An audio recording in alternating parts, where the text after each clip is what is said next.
Salam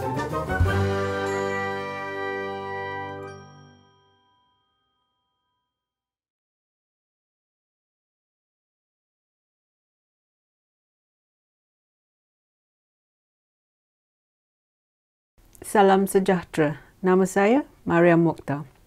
Dalam skandal yang membabitkan Azam Baki, iaitu Ketua Suruhanjaya Pencegahan Rasuah Malaysia ataupun SPRM, rakyat Malaysia hanya mahukan siasatan yang baik, yang jujur dan telus. Tetapi Suruhanjaya Security ataupun Securities Commission telah menganggap rakyat Malaysia sebagai orang bodoh. Anak perempuan jiran saya yang berada di darjah 6 boleh melakukan kerja yang lebih baik dalam menyiasat skandal Azam Baki ini. Kesimpulan Suruhanjaya Security duduk di atas pagar atau sitting on the fence. Perkara ini tidak boleh diterima.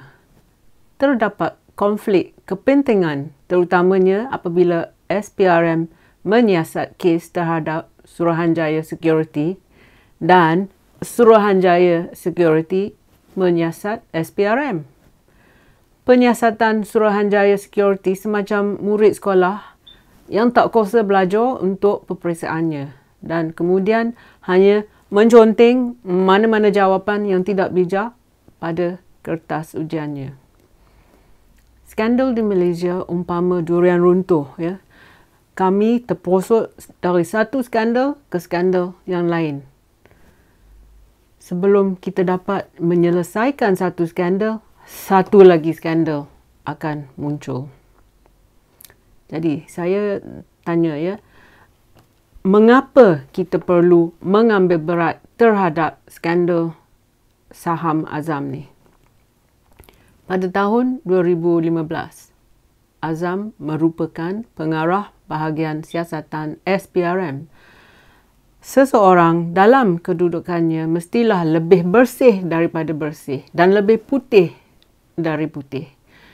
Ia mengundang pertikaian antaranya daripada aspek konflik kepentingan. Dia berkompromi dengan pembelian saham pada tahun 2015 dan 2016. Kami tidak pasti sama ada pembelian ini diisytiharkan. Sesiapa yang bekerja di syarikat swasta sedar bahawa terdapat satu set peraturan asas untuk pekerja dan tingkah laku pengurusan. Ingat, ya, bahawa terdapat juga tata kelakuan ataupun code of conduct untuk penjawat awam. Azam sebelum ini mengakui membenarkan adiknya Nasir Baki menggunakan akaun dagangan sahamnya untuk membeli berjuta-juta saham dalam dua syarikat senaraian awam. Dia berpotensi melanggar Seksyen 25 bracket 4 Akta Depository Pusat Security 1991 yang menyatakan bahawa akaun dagangan mesti dibuka atas nama pemilik beneficial atau penama yang diberi kuasa. Suruhanjaya Security sepatutnya menyiasat perkara ini, tetapi siasatan mereka adalah seperti kebanyakan prestasi kerja Kementerian Kerajaan. Segala-galanya separuh siap, separuh bertulis dan tidak mempunyai ketelusan. Penyiasatan hangat-hangat tai ayam, ya. Jadi, dari mulanya pengendalian kes saham Azam ni tidak memuaskan. Apabila kes Azam terbongkar keluar pada awal Januari 2022, Menteri di Jabatan Perdana Menteri iaitu Parlimen dan Undang-Undang Wan Junaidi Tuanku Jaafar berkata yang penyiasatan akan mengikut undang-undang dan diketuai oleh Suruhanjaya Security dan Polis.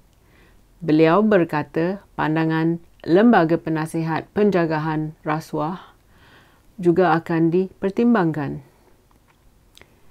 Itu yang dia janjikan pada kita, tetapi apa yang kami terima adalah sampah. Pengendalian siasatan terhadap skandal Azam telah membuktikan 3 perkara mengenai kerajaan pintu belakang ini. Yang satu, Ismail Sabri, Perdana Menteri yang tidak dilantik rakyat, adalah lemah dan tidak mempunyai kualiti kepimpinan. Yang kedua, agensi kerajaan iaitu Suruhanjaya Security dan SPRM tidak beroperasi untuk kepentingan rakyat. Mereka hanya melayani kepentingan mereka sendiri.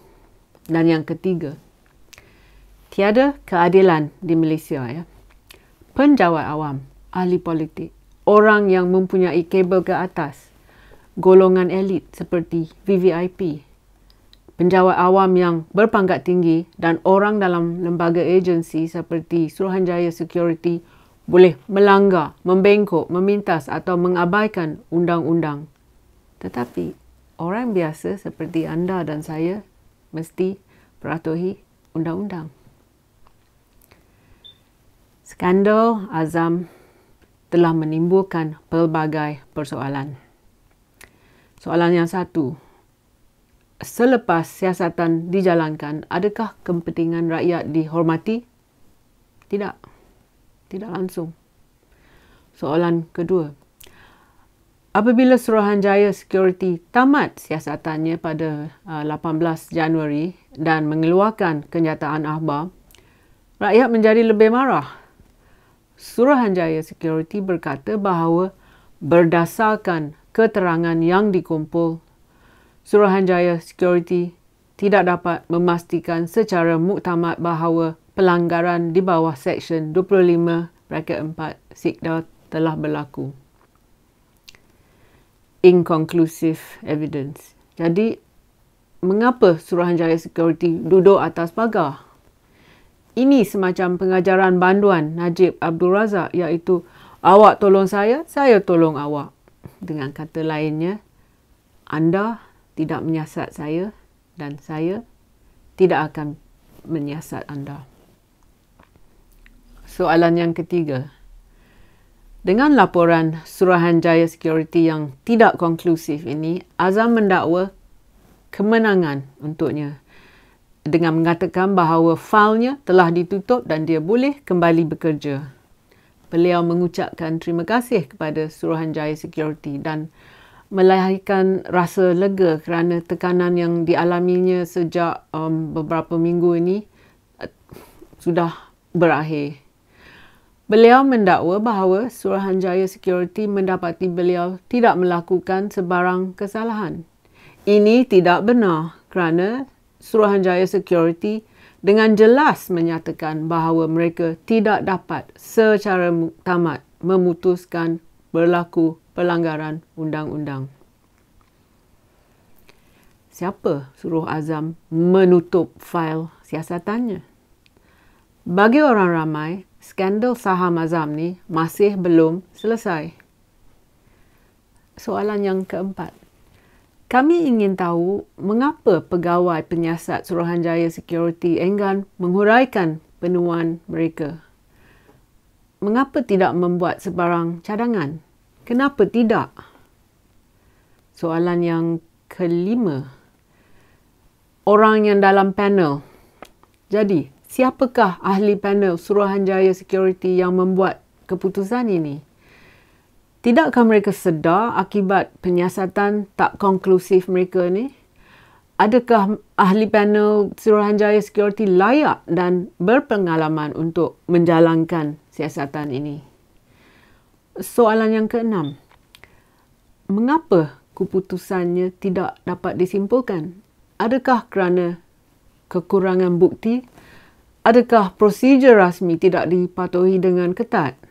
Adakah rekod hilang, dialih keluar atau dipadamkan daripada fail atau pangkalan database? Soalan yang ketujuh, ini faktor masa. Adakah Suruhanjaya Security memerlukan lebih masa untuk menjalankan siasatan yang menyeluruh? Adakah terdapat kelemahan yang dapat dielakkan oleh Azam semasa ia membeli saham ini? Soalan yang ke-8, mana pergi integriti panel penyiasat Suruhanjaya Security? Adakah Suruhanjaya Security sedar bahawa mereka telah menyampahkan apa saja integriti yang pernah dimiliki oleh Suruhanjaya Security.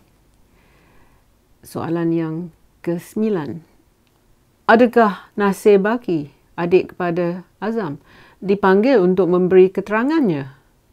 Apa yang telah beliau dedahkan? Dan soalan yang ke-10. Pada masa lalu, Suruhanjaya Security telah menghukum individu kerana perdagangan proksi. Sebagai contoh, pada 2011, Suruhanjaya Security mengkompaun seorang dengan harga RM25,000 kerana membenarkan orang lain berdagang saham menggunakan akaun sistem depository pusatnya. Jadi, adakah Suruhanjaya Security akan kembalikan denda kepada orang ini dan memohon maaf? Akibat siasatan Suruhanjaya Security ini ialah Ismail Sabri dan pentadbirannya termasuk pejabat, peguam negara dan speaker parlimen harus sedar akibat skandal saham Azam ini. Yang pertama, tindakan dan penafian Azam telah menjejaskan keyakinan orang ramai terhadap perkhidmatan awam dan institusi yang sepatutnya menjaga kepentingan rakyat. Yang kedua, kerajaan gagal menunaikan janjinya untuk menjaga hal ehwal rakyat. Yang ketiga, siasatan Suruhanjaya Security yang tidak muktamad antara sebab yang pelabur dari tempatan dan juga luar negara tidak yakin dengan agensi kerajaan menggalakkan mereka berniaga di Malaysia. Jadi, apa keputusannya? Jelas bahawa Ismail Sabri dan pentadbirannya telah ketepikan kebimbangan rakyat bahawa integriti penjawat awam negara telah terancam. Penyiasatan Suruhanjaya Security mengecewakan orang ramai. Skandal Azam ini mungkin mewakili puncak gunung ais, iaitu the tip of the iceberg. Tidak hairanlah kerajaan, Suruhanjaya Security, polis dan lembaga penasihat SPRM tidak mahu kebenaran didedahkan. Itulah sebabnya penyiasatan bebas ataupun independent investigation adalah penting. Terima kasih kerana sudi menonton. Jumpa lagi. Kalau anda suka video saya, sila tekan like dan subscribe pada channel YouTube saya. Pertimbangkan menyertai laman Patreon saya. Terima kasih.